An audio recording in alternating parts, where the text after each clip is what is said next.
Hi. In this session, we'll be solving the Monty Hall problem. And this problem is based on an old game show that was called Let's Make a Deal. And the host of this game show, his name was Monty Hall, which is why this problem is now known as the Monty Hall problem. And this problem is actually pretty well known because there was some disagreement at the time over what the right answer to this problem should be. Even some really smart people didn't agree on what the right answer should be. And part of what might explain that disagreement is that they probably were considering slightly different variations of the problem. Because as in all probability problems, the assumptions that you're working with are very important. Because otherwise you may be solving a different problem. And so what we'll do first is really lay out concretely what all the assumptions are, what the rules of the game are. And then we'll go through the methodology to solve for the actual answer. So the problem, or the game, is actually relatively simple. So you're on a game show, and you're presented with 3 doors. These doors are closed, and behind one of these doors is a prize, let's say a car, and behind the other 2 doors there's nothing. You don't know which one it is, and the rules of the game are that first you get to choose any one of these 3. So you pick one of the doors that you want. They don't show you what's behind that door, but your friend, who actually knows which door has the prize behind it, will look at the remaining doors. So let's, just for example, let's say you chose door 1. Your friend will look at the other 2 doors and open one of them. And he will make sure that the one that he opens is empty. The prize is not behind that one. And at this point, one of the doors is open and it's empty. You have your original door plus another unopened door. And you're given an option. You can either stay with your initial choice, or you can switch to the other unopened door. And whichever one is your final choice, they will open that door, and if there's a prize behind it, you win. And if they're not, then you don't win. So the question that we're trying to answer is, what is the better strategy here? Is the better strategy to stay with your initial choice, or is it better to switch to the other unopened door? Okay, so it turns out that the specific rules here are actually very important.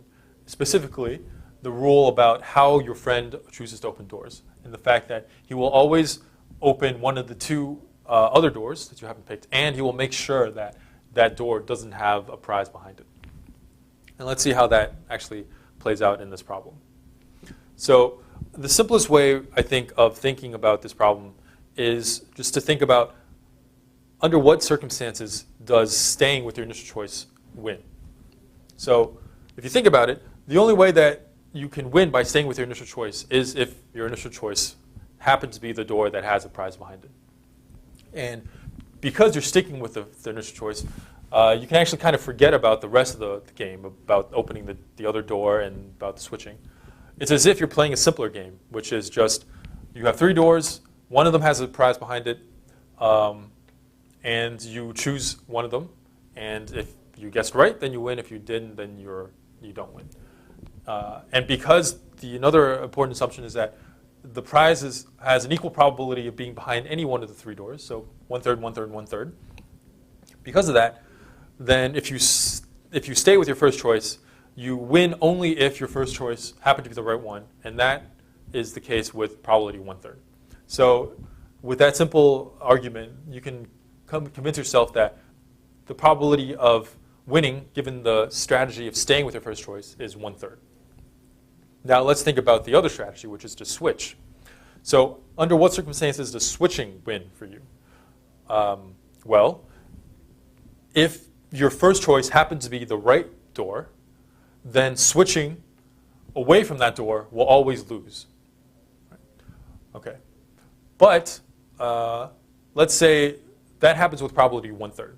But the rest of the time, with probability 2/3, your first choice will be wrong. So let's give an example here.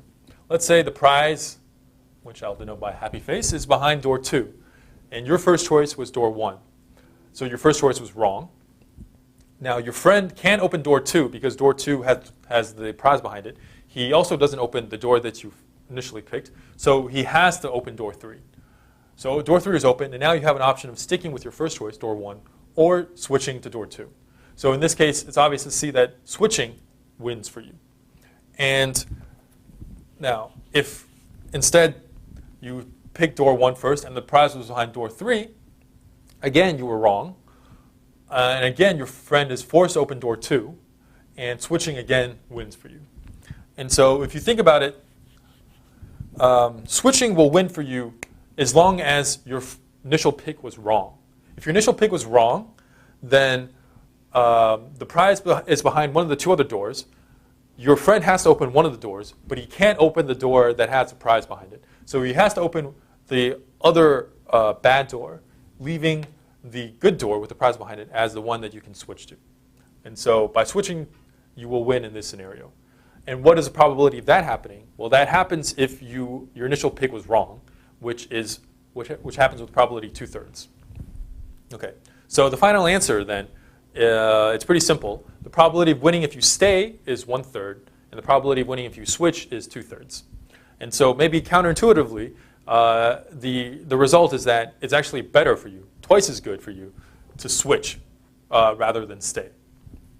And so that was the argument, the kind of simple argument. We can also be more methodical about this and actually list out all the possible outcomes. Because it's a relatively small problem, there's only 3 doors, we can actually just list out all the possible outcomes.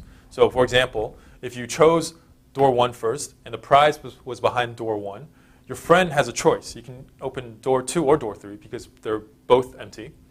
And then in that case, if you stay, you win. You pick the door correctly. And if you switch to 2 or 3, then you lose. But if you chose door 1, the prize was behind door 2, then your friend has to open door 3. He's forced to do that. Then staying would lose, but switching would win, and so on for the other cases. And so again, this is just a better a exhaustive list of all the possible outcomes from which you can see that, in fact, staying wins only if your first choice was correct.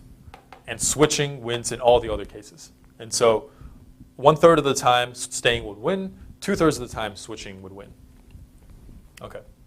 So now, we have the answer. Let's try to figure out and convince ourselves that it's actually right. Because you might think before going through this process that maybe it doesn't matter which one, whether you stay or switch, they both have the same probability of winning. Or maybe even staying is better. Okay, so why is staying worse and switching better? Well, the first argument really is something that we've already kind of talked about. By staying, you're essentially banking on your first choice being correct, which is a relatively poor bet because you have only a 1 in 3 chance of being right. But by switching, you're actually banking on your first choice being wrong, which is a relatively better bet because you're more likely to be wrong than right in your first choice because you're just picking blindly. Okay, so that is one kind of intuitive explanation for why switching is better. Another slightly different way to think about it is that you're kind of, instead of picking single doors, you're actually kind of picking groups of doors.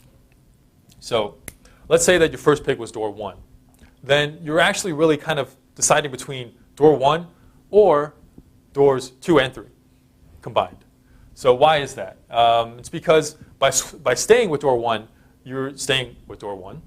But by switching, you're actually kind of getting 2 doors for the price of 1 because you know that your friend will reveal one of these to be empty and the other one will stay closed. But switching really kind of buys you both of these. And so because it buys you 2 opportunities to win, you get 2/3 chance of winning versus a 1/3 chance. Another way of thinking about this is to increase the scale of the problem. And maybe that will help visualize the kind of counterintuitive answer. So instead of having 3 doors, imagine that you have 1,000 doors that are closed. And again, one prize is behind one of the doors. And the rules are similar. You pick one door first, and then your friend will open 998 other doors. and these doors are guaranteed to be empty. And now you're left with your initial door plus one other door that is unopened. So now the question is, should you stay with your first choice or switch to your other choice?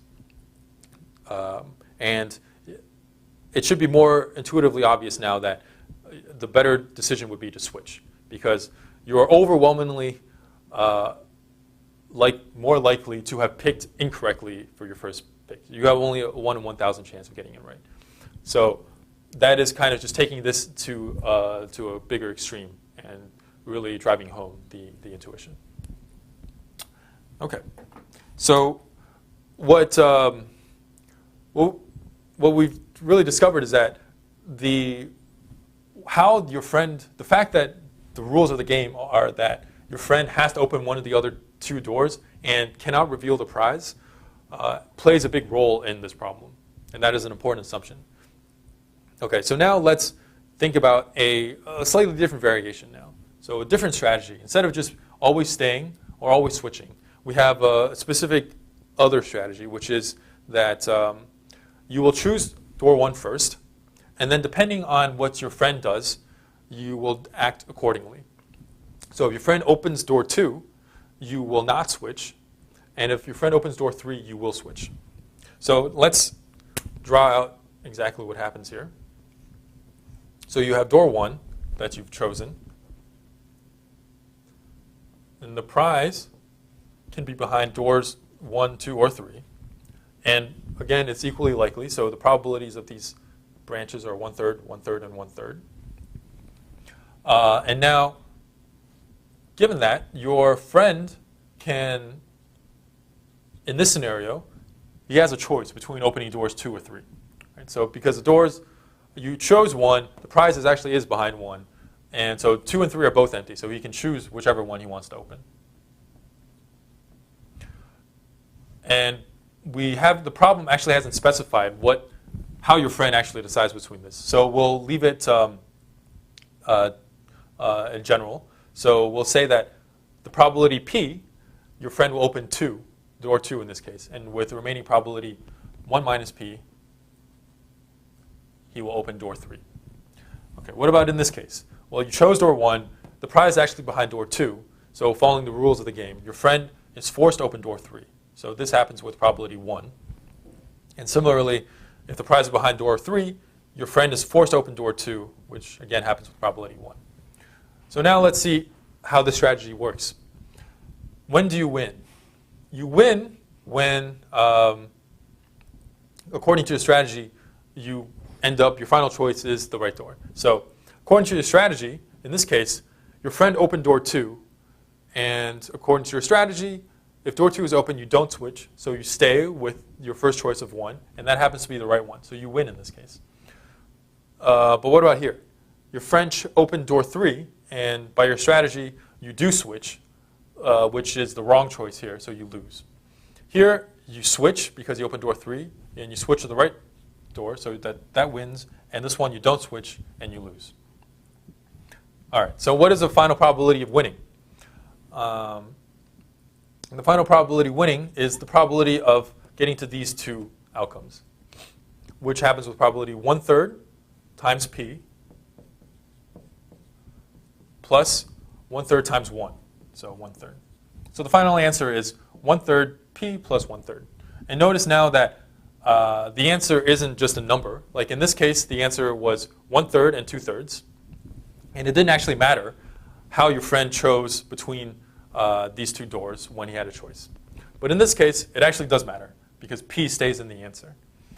But one thing that we can do is we can compare this with these strategies. So what we see is that, well, P is a probability, so it has to be between 0 and 1. So this probability of winning for this strategy is somewhere between 1/3 times 0 plus 1/3, which is 1/3, and 1/3 times 1 plus 1/3, which is 2/3. So the strategy is somewhere between 2/3 and 1/3. So what we see is that no matter what, this strategy is at least as good as staying all the time, because that was only 1/3. And no matter what, it can't be any better than switching, which was 2/3. All right. So you can also come up with lots of other different strategies and see what the probabilities of winning are in that case. Okay, so what have we learned in this problem? What are the key takeaways? One important takeaway is that it's important to come up really understand the problem and arrive at a concrete and precise set of assumptions to really have a precise problem that you're solving. And another important takeaway is to think about your final answer. Make sure that it actually makes sense to you. Make sure that you can justify it somehow intuitively. And in that case, you can actually convince yourself that your answer is actually correct. Because sometimes you go through a lot of formulas, and sometimes your formula may have an error in there somewhere. But you can take the final answer and ask yourself, does this actually make sense intuitively? And that's often a very good check, and sometimes you can catch errors in your calculations that way. Okay, so we'll see you next time.